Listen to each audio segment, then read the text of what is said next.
Medijate moje ime, prihajam iz oddelka za materiale in metalurgijo Univerze v Ljubljani.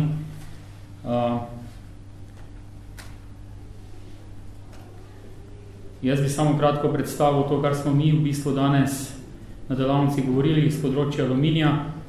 Ne bom vseh stvari govoril, ki jih imam tukaj na slajdi, to je bilo preveč. Ampak rad bi samo kot uvod povedal, da smo govorili o dveh stvarih. Prva stvar je v bistvu bila priprava osnutka nekega projekta ali projektov. Druga stvar pa je bila kakšna prihodnost pilotnega centra SIPCAS. Vemo, da aluminij je lahek material in tukaj premalo krat poudarjamo, da kovinski lahki materiali, ki so reciklabilni, niso samo obremenjeni z CO2-jem, za odtisom CO2, ampak tudi omogočajo manjšo porabo energije pri uporabi in s tem zmanjšujejo izpuste CO2 v prihodnosti. V drugih stvarih tukaj ne bom govoril. Aluminij je strateški material. Če pogledamo tole sliko, desno spodaj, vidite, da se bo povečanje porabe aluminija v Evropi v naslednjih 30 letih povečalo za 40%. To je nemogoče uresničiti z sekundarnim materialom, z odpadom. Ampak potrebujemo primarni material, zato ker sekundarnega aluminija na tržišču sploh niti podrazno ni toliko, da bi te se zahteve pokrivali. Evropska unija ima močen primanjkljaj primarnega aluminija in odvisna od uvoza. Največ seveda proizvede Kitajska 57% primarnega aluminija. Ko je nekaj mesecev nazaj Kitajska rekla, da bo zmanjšala proizvodno, je cena seveda zrasla ne bo. Slovenija je kar pomemben proizvajalec, kar se tiče, rečemo na glavo, državljanov Slovenije in sta proizvodnja aluminijskih izdelkov, pa izdelkov Sloveniji močno raste na aluminijskem področju. To so pa prednostna področja, ki jih imamo napisana v akcijskem načrtu SLIPMAT Pro, torej nove visokotrdnostne ultra čiste zlitine, alternativni postopki in maksimalna reciklaža aluminija in pa tlačno litije. Torej, to so tiste osnovne stvari, okrog katerih v bistvu govorimo pri novih projektih. Danes smo pa razpravljali o 3 različnih področjih. Prvo področje je zeleni aluminij, oglična nevtralnost aluminija. To pomeni, in tukaj imamo zdaj 2 vidika. Prvi vidik je ta zelena transformacija, kako zmanjšati izpuste CO2, kako zmanjšati porabo energije. Vi veste, da imamo v Sloveniji primarno proizvodno aluminija, v Talamu, sicer je zdaj ta zmanjšana zaradi cen, zaradi dogodkov na trgu, ampak naša želja je, da bi ta proizvodnja ostala. Ker ta proizvodnja primarnega aluminija pomeni prednost, konkurenčno prednost slovenske aluminijske industrije. To je moje mnenje. Seveda v tem primeru bomo mogli razmišljati o tako imenovanih inertnih oziroma zelenih anodah. To so anode, ki v bistvu omogočajo proizvodnjo aluminija brez izpustov CO2. Take anode so danes v preizkušanju, imamo pilotne elektrolizne centre, kjer to preizkušajo in tudi pri nas bi bilo primerno, če hočemo to proizvodno ohraniti, da te zelene anode na nek način uvedemo v tako proizvodno, s tem bi vsaj ta neposredni spusti CO2 se zmanjšali na nič. Seveda pa proizvodna obremena tudi za posrednimi izpusti oziroma CO2, ki pa je povezan s proizvodno električne energije.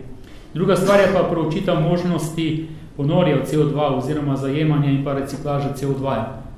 Tudi to možnost moramo proučiti. Dejansko tam, kjer so koncentracije CO2 v plinih dovolj visoke, bo verjetno ena od prihodnosti tukaj to, da bomo CO2 iz plinov odstranjevali. Potem je pa drugo področje tukaj pri zelenem aluminiju reciklaža.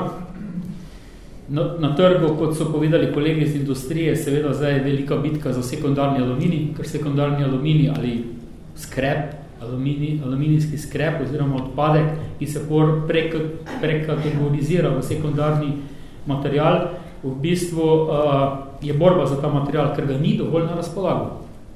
Zato v bistvu bo potrebno vesti tudi metode ali pa tehnologije, uvedbe ali pa uporabe manj kakovostnega sekundarnega materiala.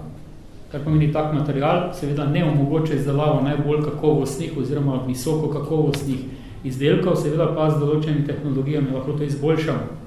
Tukaj govorimo tako o tehnologijah, kot možnostih uporabe in pa seveda povezovanju. Potem pa imamo 2 verigi, ki bi jih v okviru takega projekta radi vzpostavili. Prva veriga je vračanja vir materijala, to je v bistvu novi sekundarni material, to je tisti material, ki ga vračamo nazaj v proces od, rečemo, od tistih kupcev naših materialov, ki del materijala seveda ne morejo izkoristiti, ostane kot odpadek in ga vračajo nazaj v proizvodno. In seveda si želimo, da ga vračajo nazaj v tisto tovarno, kjer je bil proizveden. Druga je pa veriga dobave post-consumer sekundarnih materialov ali pa skrepa. To so pa v bistvu tisti dobavitelji, ki se ukvarjajo z zbiranjem sekundarnega aluminija, seveda z sortiranjem tega aluminija in si želimo, da bi tukaj se lahko bolj povezali, da bi tudi to sortiranje, priprava materijala bila čim bolj primerna proizvodnji, kjer se uporablja. Naslednja točka, ki se nam je zdela pomembna, je sledljivost sekundarnega materijala. Sekundarni material je obremenjen z različnimi CO2 vtisi in tukaj bo zelo pomembno, kod prihaja material, kakšen je tip in tako naprej. In pa seveda potem rafinacijske metode, zato da bi sekundarni material lahko čim boljše rafinirali, učili in ga uporabili za najbolj vrhunske izdelke. Pa še ena točka, da se nam zdi pomembna, ozaveščanje o prednostih uporabe in pa reciklaže aluminija, lahko govorimo tudi o drugih kovinah, ki so popolnoma reciklabilne in v projekt bi vključili tudi tako stvar. Da ne bom predolg, druga stvar je uporaba zelenih reagentov, energentov. Zdaj vemo, da smo obremenjeni s certifikati za zeleno elektriko, ki so dragi, torej ta seveda energija draga, potrebujemo pa zelene energente za proizvodno, s tem se v projektu ne moramo ukvarjati, so pa del tega strategije, ker brez tega v bistvu ne bo zdržna stvar. Seveda tudi mi smo govorili o uporabi vidika. Mi smo ugotovili to, narediti analizo primernosti uporabe vodika iz ekonomskega in pa tehničnega vidika, kar pomeni, je potrebno najprej videti, kakšne so možnosti pridobivanja in shranjevanja vodika. A je možnost tudi neka in situ pridobivanja in pa uporaba vodika v tovarni. To meni, da ne govorimo o nekih velikih proizvajalcih, ampak proizvajalcih na mestu uporabe, kjer v bistvu se izognemo dolgotrajnemu shranjevanju vodika.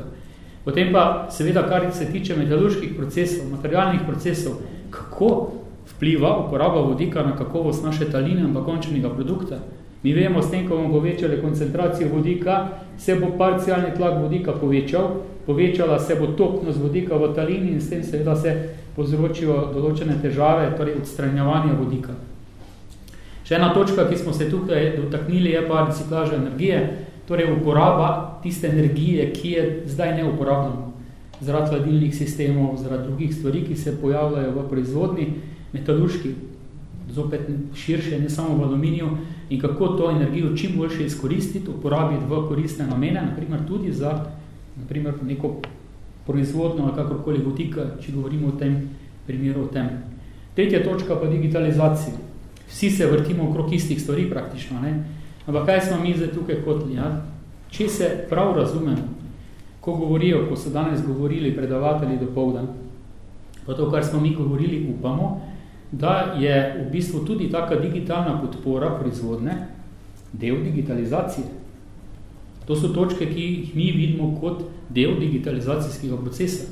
In je potrebno te točke vključiti v celoten model digitalne tovarne, naprimer. To pomeni klopitev simulacijskih orodij, ki so bližje razviti ali bodo še razviti v neki digitalni dvojček. Potem digitalizacija reciklaže, priprava vložka, uvedba senzorike, strojnega vida, digitalizacija tvorba mikrostrukture, avtomatska analiza mikrostrukture, mehanskih lastnosti, podatkovno skladišče, big data, uvedba v vse te zgornje točke umetne inteligence. Ker ti procesi so velikokrat tako komplicirani z nekimi modeli, tudi če so komplicirani, ne moramo pokriti vsega, zato je tukaj vstop umetne inteligence na to področje nujen. In pa seveda ne moramo zanemariti to, kar bi radi vključili v projekt, je razvoj novih analiznih metod, ki jih rabimo zato, da pokrijemo to področje senzorike, strojnega vida, zato da analiziramo naše izdelke ali pa celotno tehnološko pot proizvodne čim bolj avtomatsko in da lahko to vklopimo v umetno inteligenco. Naprimer, analiza kakovosti taline. Ne kemijska analiza, ampak koliko naša talina vsebuje neko vinskih pljučkov. Vse take stvari bi radi v projekt vključili. nek tak delovni naslov, transformacija aluminijske industrije v digitalno in zeleno. Seveda to ni končna stvar, ampak to je zdaj zraslo na našem zelniku. Še zadnjo stvar je pa tale. Slovenski pilotni center za napredne strjevalne tehnologije. Že dopoldan sem to omenil, SIPCAS, ki smo ga pripravili v sodelovanju večjih partnerjev. Tukaj zgoraj je naštetih 5. Seveda pa obstaja še lokalna skupnost, to pomeni občine, kjer se to dogaja, predvsem Slovenska Bistrica, Kidričevo, pa vse drugo lokalno okolje na tistem območju. Se nam zdi, da je to kar eno območje, kako bi se reklo, aluminijska dolina, ne? Dravsko polje zdaj, ampak aluminijska dolina, kjer bi se dejansko lahko aluminij koncentriral in kjer bi bil tudi neko stičišče, ne samo za aluminij, ampak mogoče za vse lahke materiale ali celo kovine.